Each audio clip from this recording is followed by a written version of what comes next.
What's going on, everyone? We are back for another live edition of the Bleed Los Podcast Carne Asada Pregame Show. The 26-man roster was released this morning, and we have got the reactions for you. We got Anthony in the house to break it all down, producer Rogers behind the scenes, and as you know, I am Drea. Before we get into everything, we want to make sure to tell you about DodgersBeat.com. Stay up to date and in the know with all of the latest and most comprehensive coverage of the Los Angeles Dodgers. It is your one-stop for articles, interviews, contests, merch, and more. Never miss a beat, and check out DodgersBeat.com.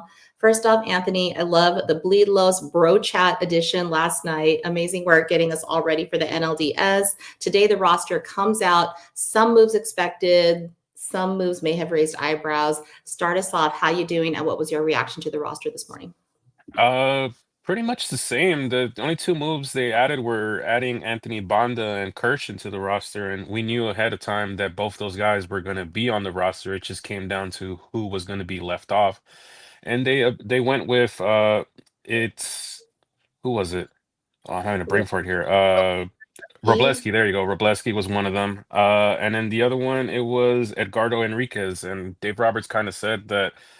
It's kind of just a field thing. He felt like Kershaw probably provides more than Robleski does at this early stage, and you kind of want to run with your veteran who's kind of been there, done that before. It's no slight on Robleski. I think Robleski might have chances moving forward if we do advance from this series, but I really don't have any surprises here. Like position players wise as well too. Justin Dean, Alex Call.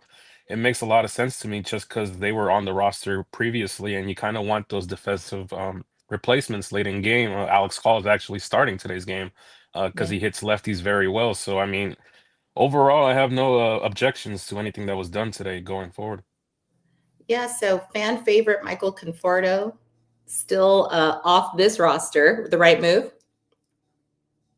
Yeah, that's still the right move for me. I think we might have seen Michael Conforto's last game as a Dodger. I don't think going forward, if we do advance to the CS or the World Series, he'll play a part in any of this roster construction. I think if it's not broke, why fix it kind of deal.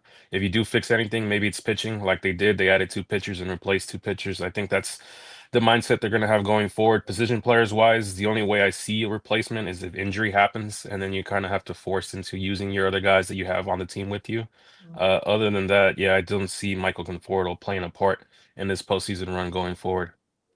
I don't think so either. And I mean, as hard as it was to get through the season with him, I do feel bad. I mean, I don't think he wanted to fail, and I don't think he wanted to, like, not provide any kind of production and, help us win a title. But yeah, it's the right move. I think they mean business now. We're into the games that mean business. And would you agree that it feels a little different now? I mean, we got through the wild card, almost felt like we were going to take that no problem. There's something different in the air tonight. Would you agree? There is, but there's also, at least on my side, this is probably the first time going into a divisional series where there's no nerves for me. And I Okay. think I tweeted it out. I think it's just because we won the championship last year, and like that pressure is kind of like off us. In previous years, I felt like we were just always chasing, chasing, chasing. We finally broke through in 2020, and then we won one. And I remember in 21, I was kind of like, well, let's see how far we can go. I thought we really did have a solid chance of repeating that year. We just came short. But I don't know. I just maybe because the game hasn't started yet, and like I'm kind of just like going about my daily life, just doing my normal errands and chores here. But yeah, it doesn't feel like there's a ton of pressure on the Dodgers, and that could be a benefit. It could just be them like go out there and play loose compared to the Padres, or not the Padres, the Phillies, where I feel like the pressure is on them because their World Series window is kind of shrinking here. If you don't get one here, where do you see yourself getting one down the line? So it's kind of like, well, I feel like the pressure is off us at this point. Yeah, I mean, I can see that for sure because I mean, they seem to be acting very confident online in terms of their fan base, not so much their players, which I'll bring up in just a little bit. But yeah, their fans are like there's a lot of questions. I like to kind of scroll around in their little chats and see kind of what the get my finger on the pulse. And on a scale of 1 to 10, a lot of them are like, oh, it's 11. We're going to take this. We're going to sweep the Dodgers. And you have to scroll for a while before you get to a fan that's like, hold up, these are still the world, the reigning world champs. And one of their biggest reasons that they think that our team is going to be beatable is because of the bullpen that we had in the regular season. And you know Roberts, I know Roberts. I mean, the guy's not going to reveal all his cards up front. So how do you think that he's going to deploy his bullpen tonight? I mean, I think it might be not even a bullpen. It might be glass now, right? Yeah, I think it's dependent on where we're at in the game. I mentioned it with Cody last night and earlier today. I got messages about it. I think it's kind of more like depending if you're up in this game, say for example 3-1, and you're going into the sixth inning. Do you let Shohei go out there and get the six, or do you go immediately to Tyler Glasnow and tell him, "Can you finish the rest of this game off?" Or vice versa, if you find yourselves down in the game, do you chase it? Or if you're down by too much, do you switch in your mindset and you go to Kershaw and be like, I gotta save my arms. Like, can you go out there and like finish this game off for me? Thankfully, there is a day off tomorrow, so you kind of you'll play this game and kind of reset on both sides. Like if you either win this game or you lose this game, you kind of like have a reset in your mindset going forward. But I think it's just really dependent on where we're at late into the game. I think the first 5 innings kind of might be the same and be a stalemate. And then like that sixth inning, when you kind of get guys going through the third time around, I think Mhm. you'll see people break through. But yeah, I think I'm just kind of wait. And Dave Roberts is kind of going to wait and see where we're at late in the game.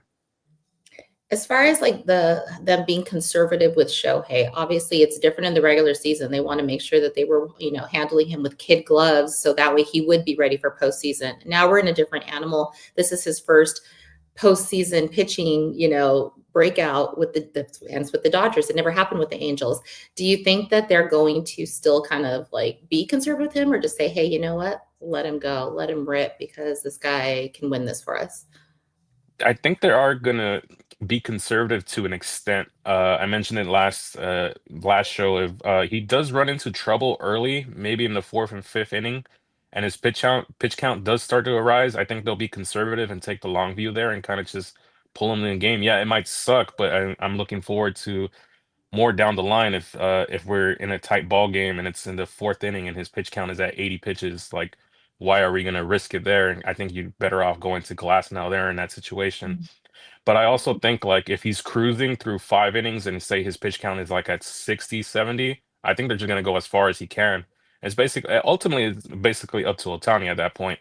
If Mhm. he lets them know like, hey, like I'm good, or hey, like I'm out, I'm done with gas, I think they'll make that change there and then. So I think we're just gonna have to wait and see. But personally, I'd let him go out there and go as far as he can. And then once he tells me like, yeah, I don't have it anymore, I don't think I'm gonna be able to execute at a high level, then that's when I make my change.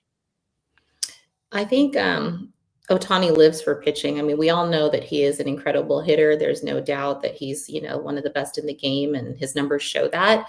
But if you look back at Otani's history, he actually considers himself a pitcher, like a hitter.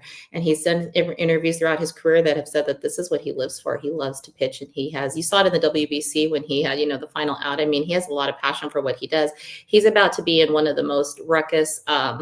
Stadiums in all of baseball. It's no doubt that Citizens Bank Park is loud, and anyone who has ever been a major league player who's played there said you feel it. You can feel the energy, and their crowd truly believes they can change the course of the game, that they can actually affect a win or a loss for their team. And they're going in about Otani all day long. It's been like, we're going to chant this, we're going to chant that. As far as Otani's mindset from what you've seen, will that even have any effect on him, or do you think he'll just feed off of that? I think he'll just feed off it. I also think he just generally doesn't care. Like you can chant whatever you want, and I don't think he's gonna give two craps of what you say. And I feel for the most part, yeah, the energy is gonna be there from the start, and that's what it scares me because I feel like he's just gonna be over. His adrenaline is just gonna be over the meter, and it's gonna be like maybe too pumped up. But I feel like as the game goes on and you kind of settle into it on both sides, I think everything's gonna be fine. So I'm not really like. I think the crowd noise, yeah, it'll play a big factor, especially when you get big outs. Like we've seen it here in Dodger Stadium. When we get a big out, everyone starts waving the towels and like we all cheer collectively. But I don't think these guys on both sides are going to care what crowd noise levels are about. I think it's just going to come down to what happens on the field. Yeah, and I do have a lot of faith in who Otani is as a player because these are the moments that he has dreamt of probably since he was a child, and all he ever wanted to do was get him probably to a team that could give him a chance to feel what he's going to feel tonight. He is going to make history. He's going to be the first player in MLB history to start at least one game as a pitcher and at least one game as a non-pitcher in a postseason game. So out of all the things that he's done, he just keeps on, breaking records every day. And you know that he wants this to really be, a highlight and set the tone for what's to come. It's a five game series. It's the NLDS. And it reminds me a lot of last year's NLDS, where this could truly be the team, whoever comes out on top, that has a deep run into the rest of the season, possibly even holding the trophy at the end. So as far as the toughest opponents that we might have, do you think that the Phillies are, once we get past them, if we get past them, that we really have a good shot of going for it for the title? I thought so last night, and then I saw what Milwaukee did earlier today. Mm. They just exploded on the Cubs offensively. I still think whoever comes out of the National League side is eventually going to go out there and win the World Series. I just don't. I'm not impressed with what I see on the AL side. Yeah, the Yankees advanced, but we're still going to have to see what not Miami, Detroit and Seattle looks like. But I just feel like the best team is going to be on the National League side, whether it's us, whether it's Milwaukee, whether it's Philadelphia. I feel like this side of the bracket's going to be the eventual world champion. Think so. Like I was watching the game earlier today, and it was like I think it was a 9-3 score between the Brewers and the Cubs. Now the Cubs are not a bad team. They are not. They play. I mean, they're impressive to watch. But what it always I think it happened in the first two innings. They got all those runs, and then the Cubs held them pretty much the rest of the way, which kind of just punctuates the importance of starting off strong. And I think you had mentioned that one of the previous episodes. You got to come out strong. You got to come out, score early. You got to get in their heads early. You got to silence them, because if you take a little too long to settle in, the other team, the opposing team, could take advantage of it. So my fear tonight is that, how fast are we going to get settled in? The flip side is that historically the Phillies have not had, at least the last couple seasons, they haven't really had an advantage from the bye week. Today, we're seeing the opposite going on so far with the first two games. The people who had the bye, the Toronto Blue Jays and the Milwaukee Brewers, look like they're strong up front. But the Phillies, though, they definitely have had struggles with that. Do you think that they made the adjustments, or they probably did what they had to do to fix that? Yeah, eventually you'll learn how to adjust to a bye week. As we saw, it clearly didn't affect Milwaukee. They Yeah. went out there and they treated it like it was just another game of the regular season. But also, I just feel like at this point, when you're talking about like the best of the best, I think it's going to be a stalemate regardless early on, at least the first few innings. I was kind of surprised to see Chicago fall back so fast and so Yeah. early. But that tends to happen with the home team, which is kind of scares me if you're thinking about it. But at the same time, we have our one of our top dogs going on the mound, and I feel like any of these guys that we have on the mound will be capable of getting through it. I know the Cubs were kind of throwing their third option out there, their best third option, so that's why they're kind of struggling. But I think Mhm. our third option could be arguably our first option, and our fourth option could also arguably be our top dog as well too. Whether it's Tyler Glass now, Yamamoto, Snell, Otani, even Kershaw. If you want to throw into, I know he's in the bullpen, he's not going to start a game, but I feel like have confidence in our starting rotation to get the job done at least early on. Yeah, I'm really excited for the first time in a long time, looking at what we've compared to the past, having this insane starting pitching rotation. I think it's what we've always wanted, and it was the goal of Andrew Friedman for the last several years. Get to this point, get us into October, and make sure that we can unleash these demons on the other team, and above all, make sure that they're healthy. And it looks like we got that. Obviously, the offense has been hot. You're looking at just in the wild card series, Otani, Betts, Freeman, Teo. I mean, you're looking at just oh, and Kike, can't forget him. We've got Workvet getting on base. Rojas has been hitting. I would say that they are on a hot streak, and that continued into the wild card in a big way. Would you agree that they're going to be the magic key tonight and going into this week? It's going to have to be our right-handed bats that do most of the damage due to the dominance of the lefties that Philadelphia have. I mentioned it with Cody last night. If you count the Red Series, Seattle, and the last two games of Arizona's series, the Dodgers are currently on a seven-game win streak. So this is kind of the time where you want them to be peaking. And you kind of saw it translate into the wild card series. Thankfully, we kind of just went into it right after the regular season, and we kept the momentum kind of going. This is kind of the point of the season where you want your offense and you want your starters and your bullpen ideally to be all on the same page. And I feel like they kind of are. They kind of turned it on the last 2 weeks, and I feel that's eventually what's going to lead us to hopefully repeating as world champions. But anything can happen in the postseason. The Phillies are a really good squad too, so you can game plan all you want for stars, but as long as you don't neutralize the whole team completely, there can be an odd man out there, like someone like, I guess I'll use Nick Castellanos for an example. Just came to the first player that came to mind. He can end up having a big series, but if you end up neutralizing Schwarber and Harper, it's not going to matter if you let the other guys like get hot and stuff like that. That's why I feel like the baseball playoffs, especially the 5 game series, is kind of a crapshoot. It's basically, can you win game one and can you carry on that momentum going forward for the next 2 games you need to win?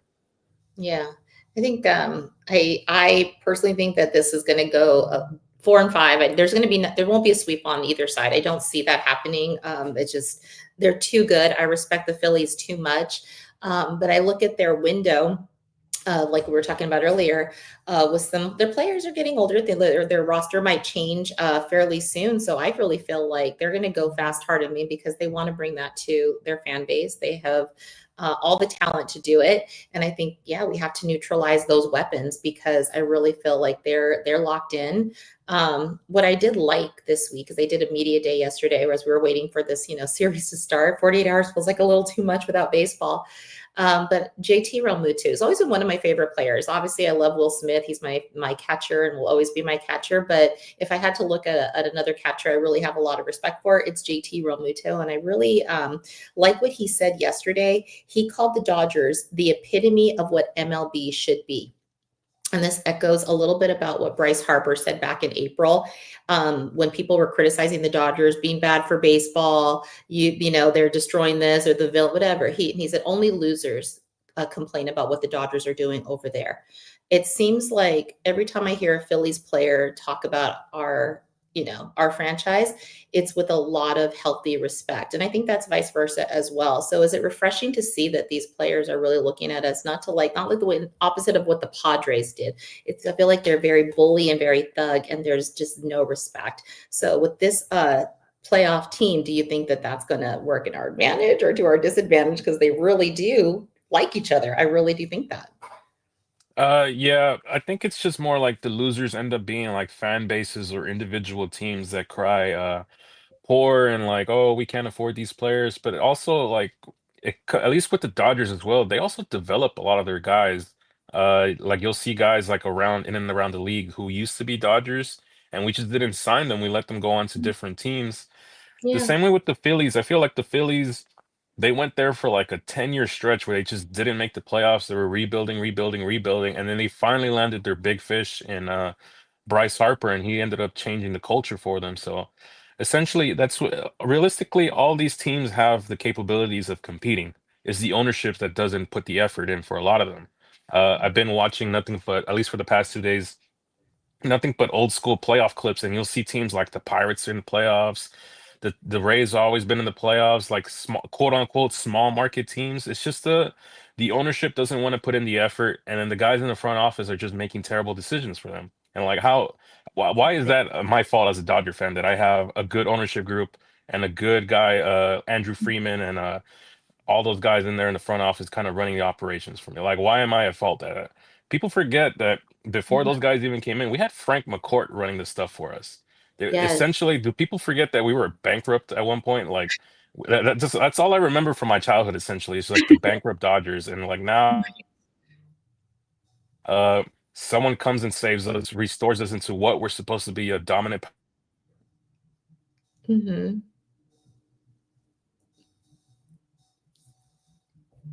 Let's see. Anthony, I'm did I lose you for afraid a second? that I'm afraid that a lockout is essentially going to happen, but I think as the grand scheme of things, the best teams will always find a way to like pull through and end up playing in these playoffs regardless. Yeah, and that's what I like about the Phillies. I got to say, like, and don't mince my words, I want us to win. I want us to take them down. I'll always love Walker Buehler, but I'm sorry, Walker Buehler, like, we're gonna have to, I'm gonna have to see you go down on this one. But if we didn't, if we don't get the business done in the NLDS, maybe we just fall a little bit short, I wouldn't be upset. Like, I would be upset if the Padres had continued. I do not want to see them. And that's for just various reasons, like from just a history of them and the way they behave with their fan base. But I actually don't have any beef with the Phillies. But I do want to I want to beat them, but I do respect them. And I think the players feel the same way. Now, I got to ask you this because I've been thinking about you since I saw this footage. Um, and I'm not going to turn this into a Padres basset session by any means, but did you see what happened at the end when the Padres were eliminated and the umps came down from the field through the Padres dugout? And I guess the Padres coaches and players went into full like Fight Club stance mode. I mean, the wrong behavior for the end of a game or to ever towards umps. I mean, I know it was a bad call, but I'll acknowledge that. But their reaction, did it kind of jar you a little bit or kind of make you go, No, because that's who they are. Uh, that's the kind of culture they have down there in that clubhouse. Yeah, there's been times where the Dodgers have been screwed in games, and I'm like, oh man, that's just terrible, whether it's a bad call from an umpire or bad play here and there. But I never like exceed the fact that like I'll if I was down there, I'd probably immediately after a Dodger game and it's a bad loss, I kind of like try to like change my mindset, like, okay, just forget about what happened and like move on. Yeah, I know it's the playoffs. It's a very emotional moment. Your season just ended literally 20 yeah. seconds ago. You're seeing the opposing team like come out the dugout celebrating, the crowd's going wild. So yeah, maybe he did go over the edge, but again, that's kind of the culture they breed down there. That's kind of like no accountability, just nothing but superstar ego at that point. We have a lot of superstars here, but we don't have the egos that they have down there. And you would think they would be vice versa because these guys are so accomplished in their own individual accolades. You got multiple MVPs, you got all sorts of World Series championships, World Series MVPs, and they kind of just brush it along. Yeah, it would Mhm. suck if for us if our season ended similar to that. Yeah, I would be genuinely pissed because I'd be like, oh, we all this hard work and we get screwed over on a missed call. But I don't think I would like start threatening the umpire, anything like that. I'd probably just start uh, going back through the different games and being like, whoa, we had a chance here in game three, we blew it. Had a game chance here in game four, and we kind of blew it there too.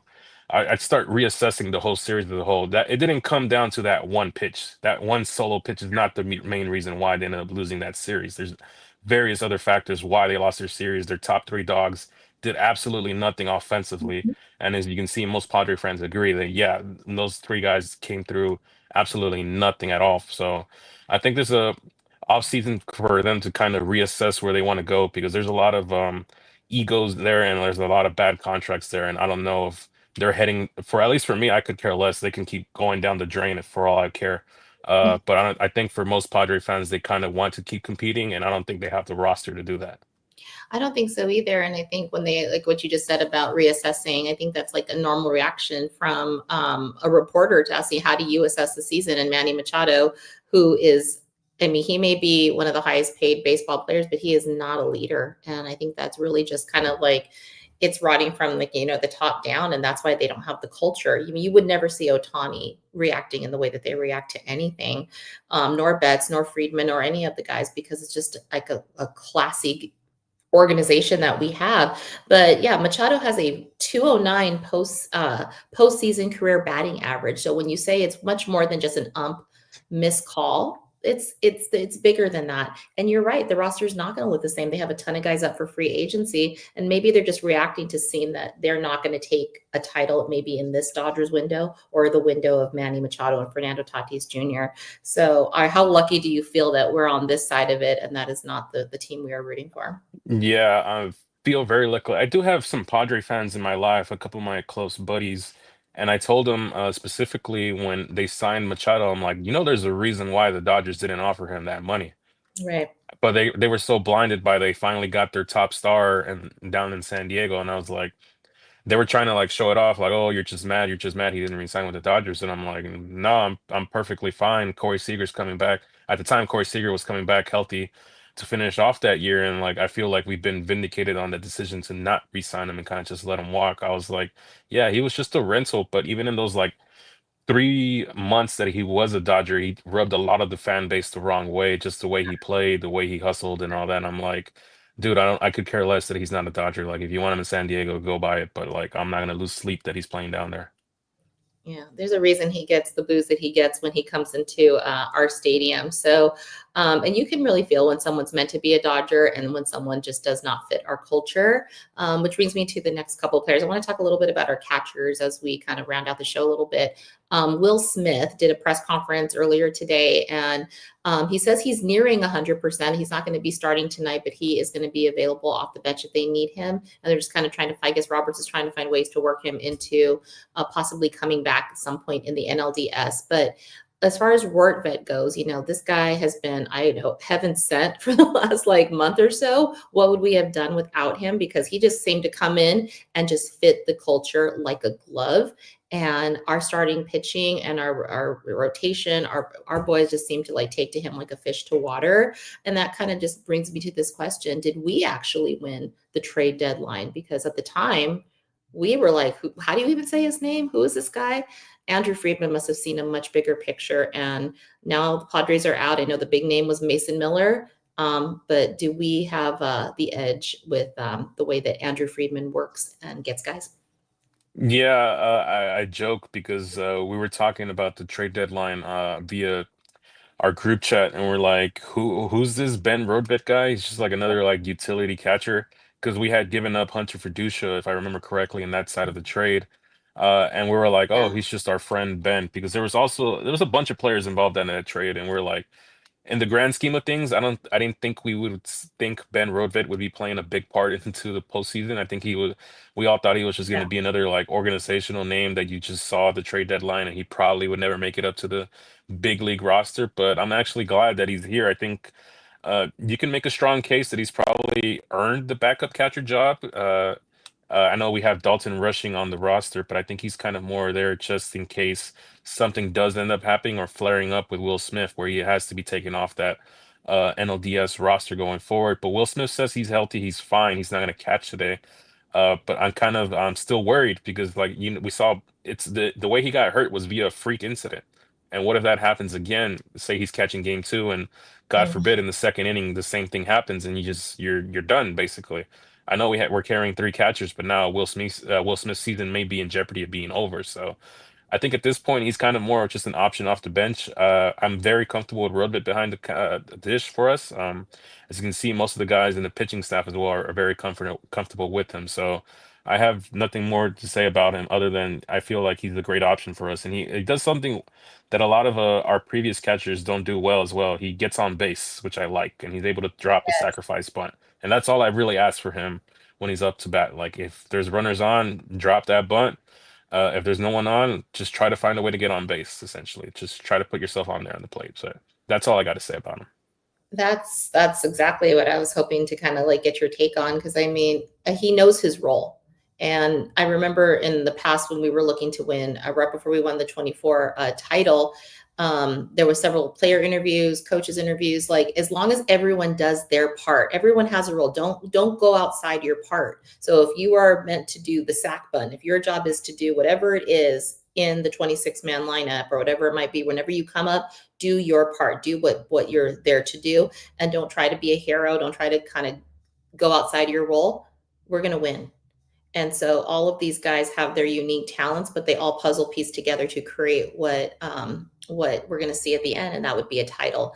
So let's hope that we see all of that come together tonight. I'm going to admit I'm nervous. I have a really big respect for this team that we're about to see, and I feel like it's going to be a very emotional week because I really think that this is going to be one of the pivotal series of all the division series. I think everyone has their eyes on us, and I want to see Otani do well more than anything, and all our team. I want to come out with a victory.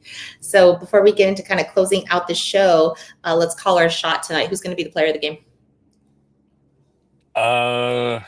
Man, player of the game for me, I think Teoscar Hernandez is going to come have a big game for his game one performance.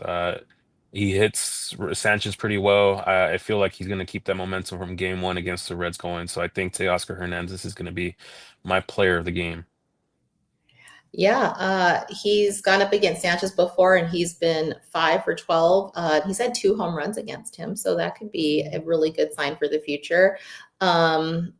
I am going to go Mookie. I think Mookie is going to keep his hot streak, and I think we're going to see some really big, memorable moments tonight for Mookie Betts. We're going to be talking all about it because we're going to continue on with our post-game show right after the game ends. Definitely come back and check us out at the Bleed Lows podcast. We're going to have Cody back here. We're all going to be talking, hopefully, about a victory, and we're going to watch this game. At what time is the kickoff, Anthony? 3:38, so in about like 20 minutes or so. Yeah, like 20 minutes.